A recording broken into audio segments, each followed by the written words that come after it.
dit Ombrage. On sentait dans sa voix une excitation indécente, la même jouissance impitoyable que Harry l'avait vu éprouver en regardant le professeur Trelawney se liquéfier devant elle. Le jeune Malfoy qui l'a coincé. Ah oui, vraiment? Dit Fudge d'un air appréciateur. Il faudra que je pense à raconter ça à Lucius. Eh bien, Potter, j'imagine que vous savez pourquoi vous êtes ici, hein? Harry avait la très ferme intention de répondre oui sur un ton de défi.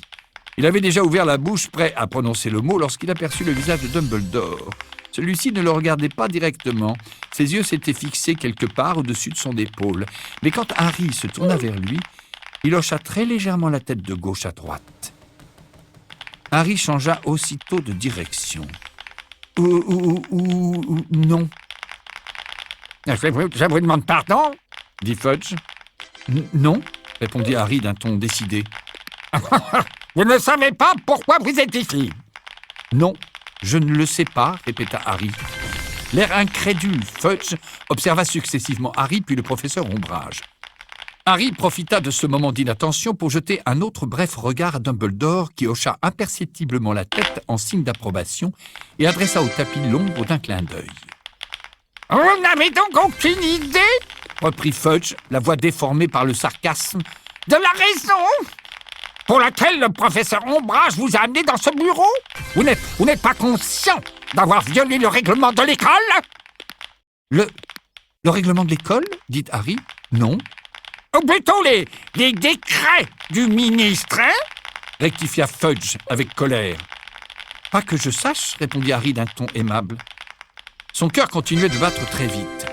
Il valait presque la peine de dire tous ces mensonges pour le simple plaisir de faire monter la tension artérielle de Fudge, mais en même temps, il ne voyait pas comment il pourrait l'aider à se sortir de là. Si quelqu'un avait parlé à Ombrage de l'AD, lui, le meneur, n'avait plus qu'à préparer tout de suite ses bagages. « Donc, vous n'êtes pas au courant Reprit Fudge, la voix à présent chargée de fureur. qu'une organisation illégale d'élèves a été découverte dans cette école? Non, je ne suis pas au courant, répondit Harry en affichant un air de stupeur innocente assez peu convaincant. Je crois, monsieur le ministre, Dit la voix veloutée d'Ombrage à côté de lui.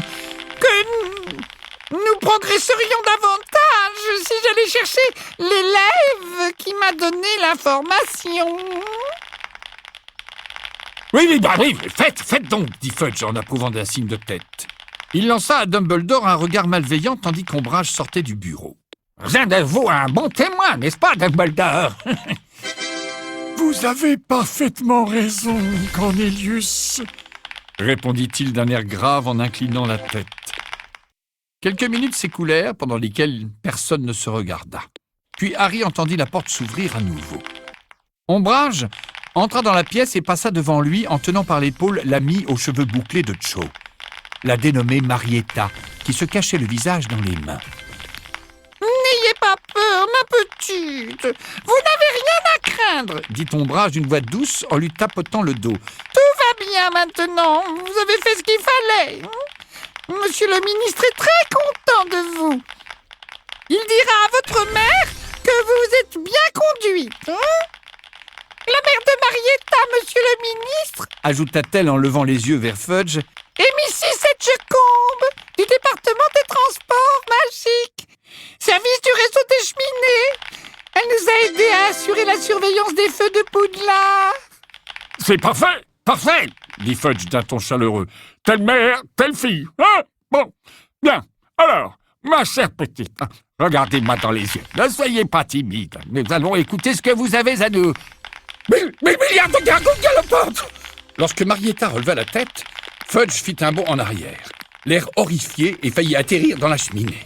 Il poussa un juron et tapa du pied sur le bas de sa cape qui commençait à fumer. Avec un petit cri plaintif, Marietta releva le col de sa robe jusqu'à ses yeux, mais tout le monde avait eu le temps de voir son visage atrocement défiguré par une éruption de pustules violettes qui s'étalait en rang serré sur son nez et ses joues en formant le mot « cafard ». Ne vous inquiétez pas pour vos boutons, ma petite. Dit Ombrage d'un ton impatient. Ne mettez pas votre robe devant votre bouche et dites plutôt à monsieur le ministre.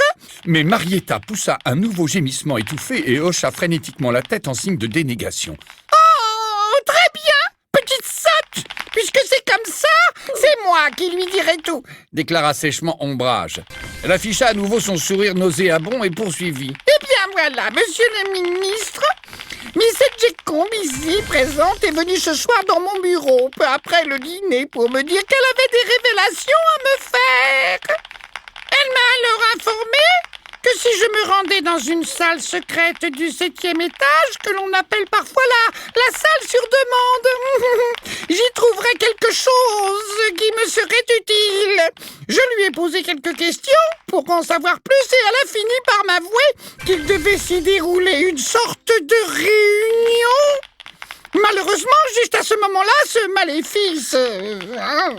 Elle montra d'un geste irrité le visage caché de Marietta. C'est déclenché. Et en se voyant dans le miroir de mon bureau, cette jeune fille a été si bouleversée qu'elle n'a pas pu me dire un mot de plus. Bien, bon, dit Fudge en fixant Marietta d'un regard qu'il imaginait empreint de bienveillance paternelle. C'est très courageux de votre part, ma chère petite, d'être venue avertir le professeur Ombrage. Vous avez fait exactement ce qu'il fallait. Alors maintenant, dites-moi donc ce qui s'est passé au cours de cette réunion. Quel était son objet? Qui y participait? Mais Marietta refusait de parler. Elle se contentait de hocher la tête en ouvrant de grands yeux terrorisés. N'avons-nous pas de contre-maléfice pour ce genre de choses? Demanda Fudge à Ombrage d'un ton agacé en montrant d'un geste de la main le visage de Marietta. Qu'elle puisse parler librement, quoi. Je n'ai pas encore réussi à en trouver un, admit Ombrage à contre-cœur. Les compétences d'Hermione en matière de maléfice emplirent Harry d'un sentiment de fierté. Mais ça ne fait rien. Si elle ne veut pas parler, je peux prendre le relais et vous raconter l'histoire moi-même. Vous vous souvenez sans doute, monsieur le ministre, que je vous ai envoyé au mois d'octobre un rapport pour vous signaler que Potter avait réuni un grand nombre de ses condisciples à la tête de sanglier, le pub de Préolard. Et quelle preuve avez-vous de ce que vous avancez? Interrompit le professeur McGonagall. Je possède le témoignage de Willy la Rebrousse, Minerva. Il se trouve qu'il était dans ce bar à ce moment-là. Il portait des bandages partout, c'est vrai, mais son ouïe était intacte. Répliqua Ombrage d'un air supérieur. Il a entendu tout ce que Potter a dit et s'est hâté de venir à l'école pour me le répéter. Ah, c'est donc pour ça qu'il n'a pas été poursuivi dans l'affaire des toilettes régurgitantes, lança le professeur McGonagall en haussant les sourcils. Voilà une information intéressante sur la façon dont fonctionne notre système judiciaire. Corruption manifeste! Rugit le portrait du corpulent sorcier au nez rouge accroché au mur derrière le bureau de Dumbledore. De mon temps, le ministère ne passait pas de marché avec des petits délinquants. Non, monsieur! C'était impensable à l'époque. Merci, Fortescue, ça ira comme ça, dit Dumbledore à mi-voix. Le but de la réunion de Potter avec ses élèves, poursuivit Ombrage, était de les persuader de s'enrôler dans une association illégale, ayant pour objet d'enseigner des sortilèges et des maléfices que le ministère juge inappropriés pour des jeunes gens d'âge scolaire. Je pense que vous vous trompez sur ce point, Dolores, dit Dumbledore sans hausser le ton, en regardant Ombrage à travers ses lunettes en demi-lune perchées au milieu de son nez aquilin. Harry se tourna vers lui. Il ne voyait pas quels arguments pourrait employer Dumbledore pour le tirer d'affaire. Si Willy la Rebrousse avait véritablement entendu tout ce qu'il avait dit à la tête de sanglier, il n'existait plus de porte de sortie. dit Fudge en recommençant à se balancer sur ses orteils. Allons-y. Écoutons la dernière histoire à dormir debout, destinée à tirer Potter de ce mauvais pas. Allez-y, Dumbledore, allez-y. Willy la Rebrousse a menti, c'est ça? Ou bien était-ce un sosie de Potter qui se trouvait à la tête des sangliers ce jour-là? Ou bien s'agit-il de l'explication habituelle avec une inversion de temps, un mort qui revient à la vie et deux détraqueurs invisibles? Percy Weasley éclata de rire. Oh, c'est très drôle, monsieur le ministre. Oh, très drôle. Harry lui aurait volontiers donné quelques coups de pied, mais à son grand étonnement, il vit que Dumbledore souriait lui aussi. Cornelius, je ne nie pas, et Harry non plus, j'en suis sûr, qu'il était bien à la tête de sanglier ce jour-là, ni qu'il essayait de recruter des élèves pour constituer un groupe de défense contre les forces du mal. Je voudrais simplement souligner que Dolores se trompe en laissant entendre qu'un tel groupe était illégal à cette époque. Si vous vous souvenez bien, le décret ministériel qui interdit toute association d'élèves à Poudlard n'a pris effet que 2 jours après la réunion de Pré-au-Lard. Aussi, Harry n'a-t-il violé aucun règlement lorsqu'il se trouvait à la tête de sanglier? Percy donna l'impression d'avoir reçu en pleine figure un objet très lourd. Fudge s'immobilisa au milieu d'un balancement, la bouche ouverte. Ombrage fut la première à se ressaisir. Tout cela est très bien, cher directeur. Dit-elle avec un sourire sucré. Mais à présent, 6 mois ont passé depuis l'application du décret d'éducation numéro 24. Si cette première réunion n'était pas illégale, toutes celles qui ont eu lieu depuis le sont, sans aucun doute. Il est vrai, Répondit Dumbledore en la contemplant avec un intérêt poli par-dessus ses doigts joints. qu'elles le seraient si elles avaient continué après la publication du décret. Avez-vous la preuve que de telles réunions se soient renouvelées? Pendant que Dumbledore parlait, Harry entendit un bruissement derrière lui et eut l'impression que Kingsley chuchotait. Il aurait également juré que quelque chose de très léger lui avait effleuré le flanc, un courant d'air ou peut-être une aile d'oiseau. Mais lorsqu'il baissa les yeux, il ne vit rien du tout. La preuve! Répéta Ombrage avec son horrible sourire de crapaud. Vous ne m'avez pas bien écouté, Dumbledore. Pourquoi pensez-vous que Miss Edgecombe est ici? Oh, elle pourrait donc nous raconter 6 mois de réunion. Dit Dumbledore en haussant les sourcils. Il me semblait qu'elle parlait seulement d'une réunion qui aurait eu lieu ce soir. Miss Edgecombe, Reprit aussitôt Ombrage. dites-nous donc pendant combien de temps ces réunions ont eu lieu? Vous pouvez répondre en vous contentant d'un signe de tête, hein? Je suis certaine que vos boutons n'empireront pas pour autant, hein? Ces réunions se sont-elles produites régulièrement au cours des 6 derniers mois? Harry eut l'horrible sensation que son estomac tombait dans le vide. C'était fini. Ils allaient se trouver devant un mur de preuves que même Dumbledore ne pourrait écarter. Faites un simple signe de tête pour répondre oui ou non, ma petite. Dit Ombrage à Marietta d'un ton cajoleur. Allons, voyons. Ce n'est pas cela qui réactivera le maléfice. Tout le monde dans la pièce s'était tourné vers Marietta, dont seuls les yeux étaient visibles entre son col relevé et sa frange bouclée. Peut-être était-ce une illusion due à l'éclairage, mais son regard semblait étrangement vide. Soudain, à la stupéfaction de Harry, Marietta fit non de la tête. Ombrage jeta un rapide coup d'œil à Fudge, puis regarda à nouveau Marietta. Je crois que vous n'avez pas très bien compris la question. Ma chérie, je vous ai demandé si vous étiez allée à ces réunions au cours des 6 derniers mois. Vous y êtes allée, n'est-ce pas? À nouveau, Marietta fit non de la tête.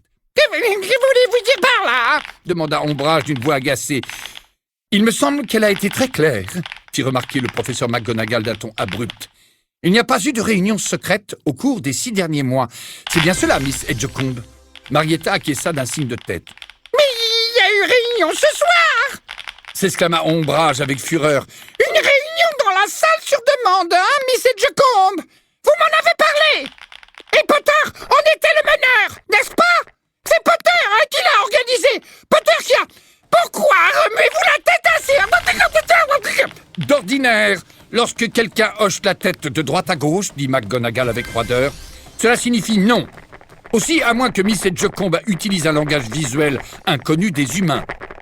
Le professeur Ombrage saisit Marietta par les épaules, la tourna vers elle pour lui faire face et se mit à la secouer brutalement. Une fraction de seconde plus tard, Dumbledore avait bondi, sa baguette levée. Kingsley s'avança et Ombrage fit un saut en arrière. Elle avait lâché Marietta et remuait les mains en l'air comme si elle s'était brûlée. « Je ne puis tolérer que vous malmeniez mes élèves, Dolores !» dit Dumbledore. Pour la première fois, il paraissait en colère. « Il va falloir vous calmer, Mrs. Ombrage, » dit Kingsley de sa voix grave et profonde. « Vous ne voudriez quand même pas vous attirer des ennuis ?» Répondit-elle, le souffle court, en levant les yeux vers la silhouette imposante de Kingsley. Je veux dire oui. Vous avez raison, Shacklebot. Je me suis emportée. Marietta était restée à l'endroit où Ombrage l'avait lâchée. Elle ne semblait pas avoir été perturbée par cette soudaine attaque, ni soulagée d'en être libérée. Elle continuait de tenir le haut de sa robe contre son visage et regardait droit devant elle de ses yeux étrangement vides. Un brusque soupçon lié au murmure de Kingsley et au frôlement qu'il avait senti jaillit soudain dans l'esprit de Harry. « Dolores !» dit Fudge, avec l'air de vouloir régler les choses une bonne fois pour toutes. Parlons de cette réunion de ce soir, celle dont nous savons qu'elle a bel et bien eu lieu.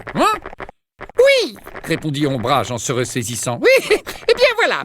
Miss Edgecombe m'a donc averti et je me suis rendu aussitôt au 7e étage accompagné de quelques élèves dignes de confiance pour prendre la main dans le sac ceux qui assistaient à cette réunion. Or, il apparaît qu'ils ont été avertis de mon arrivée. Car lorsque nous avons atteint le 7e étage, ils s'enfuyaient déjà en tous sens. Mais c'est sans importance. J'ai quand même tous leurs noms. Miss Parkinson s'est aussitôt précipitée dans la salle sur demande pour voir s'ils avaient laissé quelque chose derrière eux. Nous avions besoin de preuves. Et la salle nous en a fourni.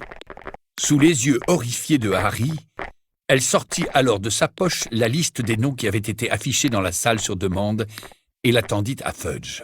Dès que j'ai vu le nom de Potter sur la liste, j'ai su de quoi il s'agissait, dit-elle à mi-voix. Excellent, approuva Fudge avec un large sourire. Excellent, Dolores. Oh, mais tonnerre! Il leva les yeux vers Dumbledore qui se tenait toujours à côté de Marietta, sa baguette pendant au bout de son bras. Vous avez vu le nom qu'ils se sont donné? Murmura Fudge. L'armée de Dumbledore. Dumbledore tendit le bras et prit la liste des mains de Fudge. Il contempla l'entête qu'Hermione avait griffonnée des mois auparavant et pendant un instant sembla incapable de parler. Puis il releva la tête, souriant. « Bon, eh bien, c'est fini. » dit-il simplement. Voulez-vous que je fasse une confession écrite, Cornelius, ou une déclaration devant ces témoins sera-t-elle suffisante? Harry vit McGonagall et Kingsley échanger un regard, une expression de peur sur le visage. Ils ne comprenaient pas ce qui se passait. Et apparemment Fudge non plus. Une déclaration, dit lentement celui-ci. Je ne... L'armée de Dumbledore, Cornelius, répondit Dumbledore, toujours souriant, en agitant la liste des noms sous le nez de Fudge. Pas l'armée de Potter, l'armée de Dumbledore. Mais... Un éclair de compréhension traversa soudain le regard de Fudge. Horrifié, il recula d'un pas, poussa un petit cri et fit un nouveau bond pour s'écarter de la cheminée. « Vous » murmura-t-il, piétinant encore une fois sa cape fumante. « En effet » dit Dumbledore d'un ton aimable. « C'est vous qui avez organisé ça ?»« C'est moi » assura Dumbledore. « Vous avez recruté ces élèves pour votre armée ?» Et nous devions tenir la première réunion ce soir, expliqua Dumbledore. Simplement pour voir s'ils souhaitaient se joindre à moi. À présent, bien sûr, je constate que j'ai commis une erreur en invitant Miss Edgecombe. Marietta approuva d'un signe de tête. Fudge la regarda, puis se tourna à nouveau vers Dumbledore en gonflant la poitrine.